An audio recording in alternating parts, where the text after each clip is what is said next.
folks, we're here today to talk about the difference between clean, sanitize, disinfect, and sterilize.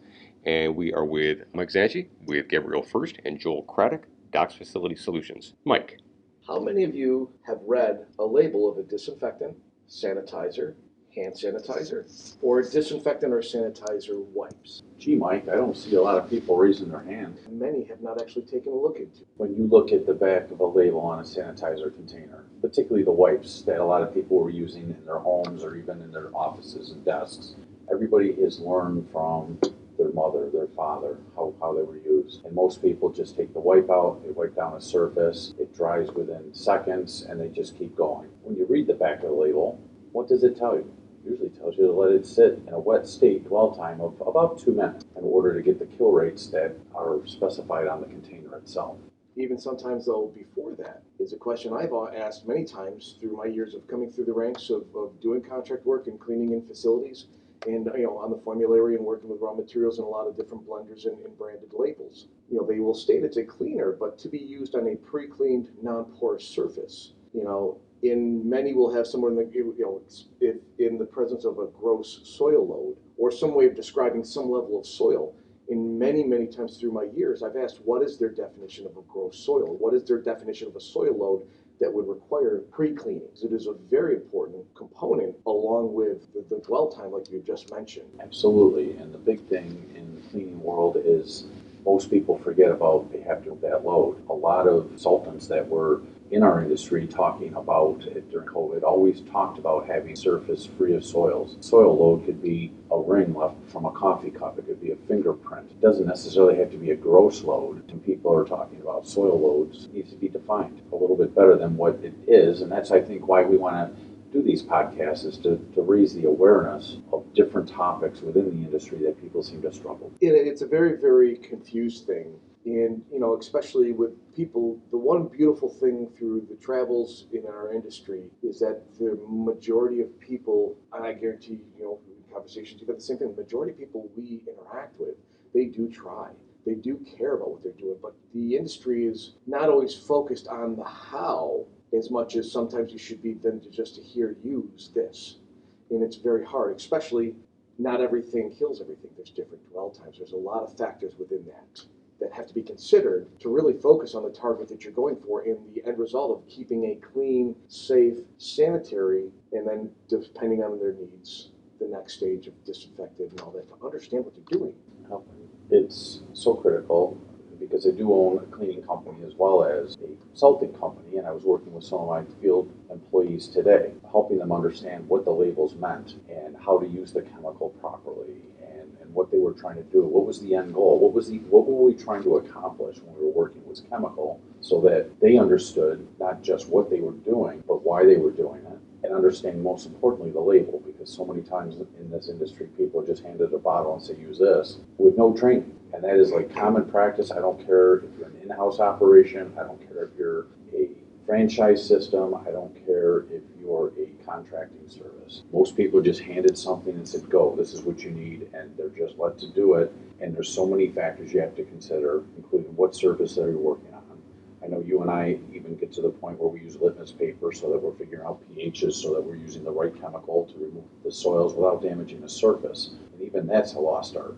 Not many people use litmus paper anymore. People aren't going to have that on the job site, but it's really understanding the tools. And it's not just go use this because of, whether some extreme claim or you were instructed or whatever. It's to understand the tools you're doing. Disinfectant, sanitizer, any of these are in the US, they are EPA registered for a reason. You can do great harm. Through COVID, a lot of people were doing a lot of spraying. There was a lot of respiratory ailments that came over time because you're inhaling this. Do people ever wonder, why does EPA regulate this? Part of it is that they want to make sure that if you're going to make a claim of killing something, all joking aside, that are you truly doing that?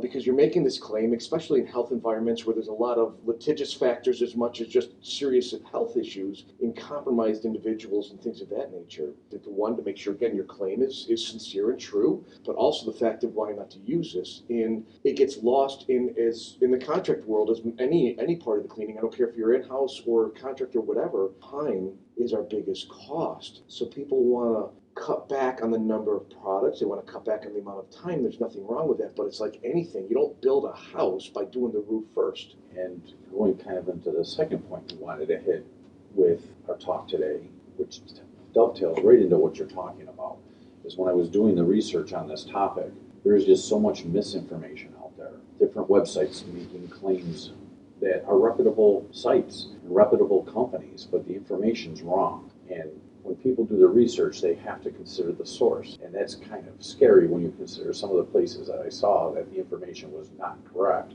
So going back to the EPA website and actually reading what they have, looking at the CDC, looking at the WHO, and even then during times of COVID, a lot of them were even in conflict with each other. And articles that have been posted in many different trade magazines over a broad number of industries, there was so much misinformation even on just what is disinfecting and what's the kill claim and the rates. And I know that during the time of COVID that even some very popular manufacturers were being sued for the claims that they were saying was a disinfection at 99.9, and that's not disinfection. And most people don't even know what that 99.9 means.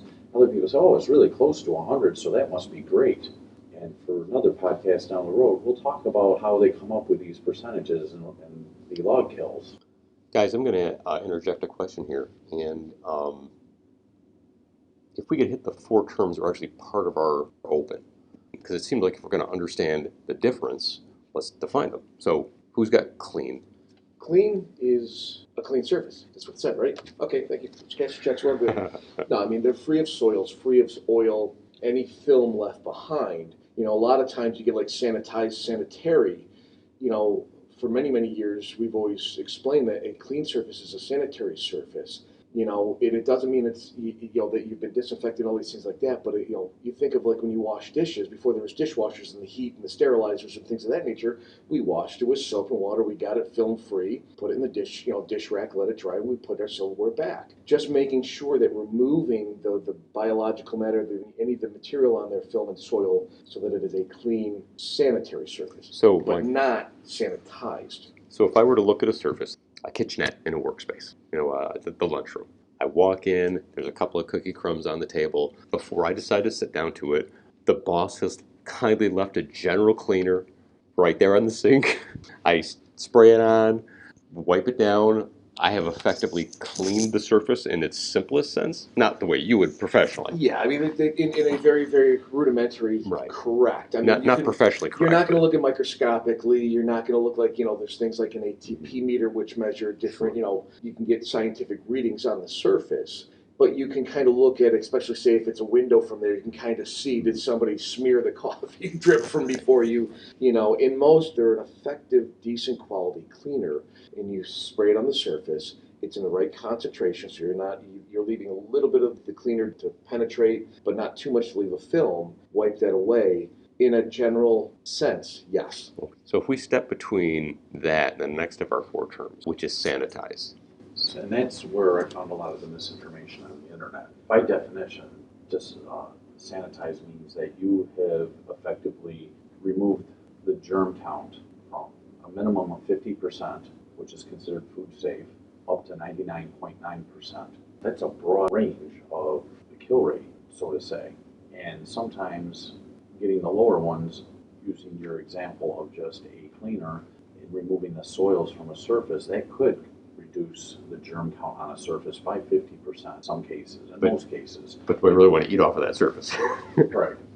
But when we think about some of the local, you know, fast food chains that maybe we've gone to, and we see, you know, an employee taking a cloth and dumping it into the same hand bucket and using the same cloth and cleaning every single surface, it's a sanitized surface according to food grade, and that's a minimum of 50% germ count reduction. Now, do I want to eat off the surface? Probably not, and that's where you're going to want to get closer to that 99.9%, which most hand sanitizers that people purchase, that's what it's going to be. And a lot of other commercially sold products that you can get at your local supermarkets, home, you know, do-it-yourself companies off the shelf where it says, you know, it kills 99.9, that's only sanitized. At a higher level, there's still germ counts that are left behind. You know, to get into just a very quick touch of biology, with every unit that is left behind under ideal conditions, meaning that there's the appropriate food, water, you're going to have them replicate in 20 minutes. So you can have, in a very short period of time with just one, millions and millions of germs over just a course of a few hours. Then we move to disinfect. In disinfect, sanitizers are often more commonly used in food service. Disinfectants are more in the general use environments. You know, that when you have the situation, you go back to the coffee table. In a healthy human being, you know, the combination of anything may have been there, your body, your immune system can compensate for that and fight off that. Now you get into things like healthcare, where you have people with compromised situations. A disinfectant has a higher efficacy rate. It's usually a stronger concentration. It will kill more elements. And sometimes in disinfecting, as much as sanitizing, it's also removing them as much as it can be to actually kill. Some people always think of kill. You know, there's a combination, because things like viruses, there's a lot of complexity. The dwell time makes a big deal. But the disinfectants years ago, they used to have where they would actually say on a pre-cleaned, properly disinfected surface with the proper dwell time, because every element microorganism is a little bit different on that end of it. Everybody's product's formulation is a little different on that, so that can vary. You know, they would give a dwell time that if it was untouched, it would be effective for say 4 to 6 hours unless directly contacted, or say ambient air, you know, touched it and there was a dust mite or whatever, a virus and stuff like that that was in the air, hit that surface, it's now contaminated. The disinfectants will tend to leave a somewhat of a microscopic residual to hold those microbes in, to kill them or, you know, inoculate them so they can meet their claim standards. But those are used more in healthcare. They can tend to leave. That's where you see a lot of times where sometimes you can, if you're using it to clean and disinfect, and they need to be totally separate functions. We're not getting into today, but that film, microscopic film, builds up and it can become more lethal and actually cause more peril than they deliver. But disinfectants are usually used in your general use of your homes of a stronger ratio. They're more effective against viruses, more effective against bacteria, molds, and things of that nature. So it's a higher percentage, you know, as you were saying, with the sanitizers being up to 99.9, the disinfectants can get up to 99.999 when properly done on a pre-cleaned surface. It needs to, no matter what you're doing, it needs to contact that element. And that's where the cleaning time on that, the importance of cleaning beforehand so you can reach that, connect, and inoculate what you're going for. Okay, and Joel, I think our last item, if I understand correctly, is sterilize. Sterilize. And that is where you have 100% kill rate. People, like during COVID, were like, well, that's what I want. But you really can't get 100% kill rates, because those are kind of just left for operating rooms. Because when somebody's cut open and goes under the knife, you want to make sure that that is a sterile environment and have as big of a kill rate. So if we started using the types of disinfectants that are used inside of a hospital, in the operating room, eventually germs are going to mutate, just like we saw the COVID virus mutate. And then there's other ways with heat, like autoclaves and things like that. You know, one of the big things is these surfaces, you can test them right after they're clean. And, you know, if you're looking for sanitizing, disinfection, or sterilization, that once somebody has touched that surface or entered that room, it's no longer going to meet those requirements anymore. So it's only at that point. Because again, any germs that are left behind, they're going to start to double every 20 minutes. And out of that, a big factor that has started to finally get some daylight over the last couple of years is what if you're doing it ineffectively or the wrong process and the wrong application are a growth of elevation of hospital-acquired infections. And it is a growing issue, and it's finally getting attention because a lot of times the panacea, well, one product can do everything. Well, again, you need to understand your tools. It's unfortunate that the way that our industry gets to the limelight is usually not in the best of conditions, but hopefully in that light that we can bring it back. Let's look at this with open mind, because there's a lot of professionals out there. The beauty of my years in this industry is that there are a lot of great people, take pride in their areas. The fact that you never know what's going on is a beautiful thing. So. All right, gents, this was our first episode of Keep It Clean. I ask you to come back, check in with us. There's going to be a lot of information coming. There are so many topics in the cleaning industry between product formulations. Mike, I realize that that's Gabriel First's area of expertise. Joel, yours is the training and the service side of things. Looking forward to some interesting comments and sharing a lot of very, very useful information. Thank you, everybody. Thank you.